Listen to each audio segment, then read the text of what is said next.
DWৰ LPPৰ অন্তিমখন মেটালিকা কেতিয়ালৈকে প্ৰকাশ পাব লগতে DWৰ ফাইনেল মেৰিট লিষ্টলৈকে আৰু কিমান কাট অফ নিম্নগামী হোৱাৰ সম্ভাৱনা আছে ইয়াৰ ওপৰতে বিশেষকৈ আলোচনা কৰা হ'ব আজি এই ভিডিঅ'টো সো আপোনালোকে ভিডিঅ'টো কাইণ্ডলি প্ৰথমৰ পৰা শেষলৈকে চাই থাকিব সো আপোনালোকে ইতিমধ্যে জানে DWৰ ভেৰিফিকেশ্যন প্ৰক্ৰিয়া চলি আছে LPPৰ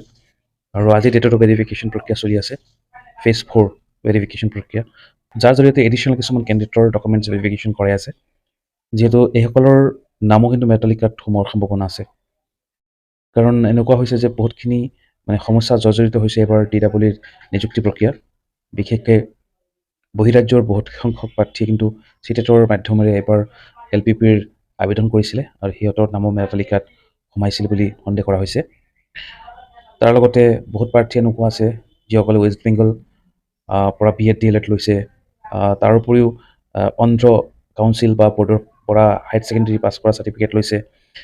এনেকুৱা বহুত প্ৰাৰ্থী ওলাব যিসকলে বেকডেটত বহুত পাৰ্চেণ্টেজ লৈ চাৰ্টিফিকেটসমূহ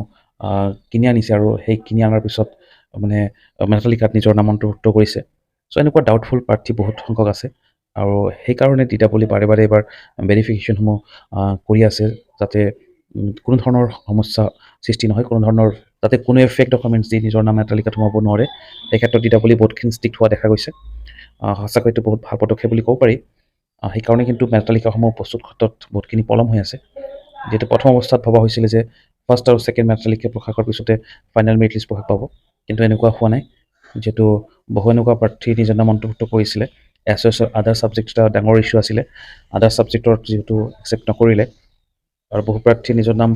মেৰিট লিষ্টত সোমোৱাৰ পৰা বাদ পৰিল যাৰ ফলত নতুনকৈ প্ৰাৰ্থীসকল নিজৰ নাম মেটালিকাত সোমাবলৈ এটা ডাঙৰ সুযোগ পালে আৰু যিহেতু সেইসকলৰ ভেৰিফিকেশ্যন কৰা হোৱা নাছিলে তাৰ পৰিপ্ৰেক্ষিতত এইসকলৰ ডকুমেণ্টছসমূহ ভেৰিফিকেশ্যন কৰা হৈছে যিয়ে নহওক ভেৰিফিকেশ্যন যিমান বেছি হ'ব সিমান ভাল এটা শুদ্ধ নিকা প্ৰক্ৰিয়াৰ মাজেৰে মেটালিকাসমূহ প্ৰকাশ পাব চ' এইটো আমাৰ সকলোৰে কাৰণে ভাল বুলি অনুমান কৰোঁ চ' যিটো ভাল আমি সঁচাকৈ ভালেই ক'ম তাৰোপৰি বহুতখিনি সমস্যা এতিয়ালৈকেও আছে যিহেতু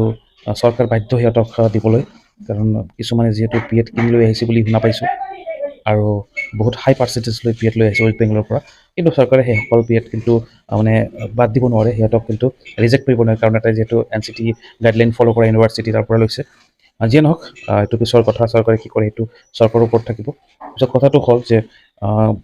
এই ডকুমেণ্ট ভেৰিফিকেশ্যনৰ যিটো ফেজ 4 চলি আছে আজি ডেটত শেষ হৈ যাব আৰু এইসকল প্ৰাৰ্থীক কিন্তু এডিশ্যনেলি ভেৰিফিকেশ্যন কৰাই আছে টোটেল আপোনালোকে দেখা পাইছে 90 কেণ্ডিডেটসকলক ভেৰিফিকেশ্যন কৰাই আছে আৰু আজি ডেটত এইটো সমাপ্ত হৈ যাব 3টা বজালৈকে ভেৰিফিকেশ্যন চলিব তাৰপিছত আপোনালোকৰ কালি ছানডে বা নেক্সট ডে মানডেলৈকে আপোনালোকৰ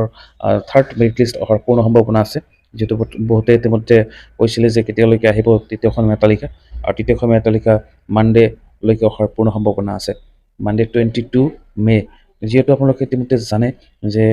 মাননীয় মুখ্যমন্ত্ৰী মহোদয়ে ইতিমধ্যে ডিক্লেয়াৰ কৰিছে যে 25th মেত এপইণ্টমেণ্ট প্ৰদান কৰা হ'ব যিহেতু এই ডেটটো আগতে 26ত হিচাপে ঘোষণা কৰা হৈছিলে কিন্তু কিবা কাৰণবশতঃ ডেটটো আৰু আগুৱাই দিয়া হৈছে 25তে আপোনালোকক এপইণ্টমেণ্ট প্ৰদান কৰা হ'ব চ' সেইমৰ্মে যিমান সোনকালে পাৰে DWয়ে ফাইনেল মেৰিট লিষ্টসমূহ প্ৰকাশ কৰাৰ ক্ষেত্ৰত আগবাঢ়িছে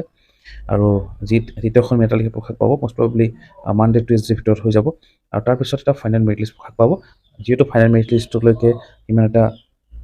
পলম নহ'ব পিছদিনাই হ'ব পাৰে যদি 22 বা 23 তাৰিখত থাৰ্ড মেৰিট লিষ্ট প্ৰকাশ কৰে তেনেহ'লে 24 তাৰিখৰ দিনাখনতে ফাইনেল মেৰিট লিষ্ট প্ৰকাশ পোৱাৰ পূৰ্ণ সম্ভাৱনা আছে আৰু বহুতে জানিব বিচাৰিছিলে যে থাৰ্ড মেৰিট লিষ্টখনত কিমান কাট অফ নিম্নগামী হোৱাৰ সম্ভাৱনা আছে চ' মই আপোনালোকক ক'ব বিচাৰিছোঁ থাৰ্ড মেৰিট লিষ্টখনতে বহুতখিনি কাট অফ নিম্নগামী হোৱাৰ সম্ভাৱনা দেখা গৈছে যিহেতু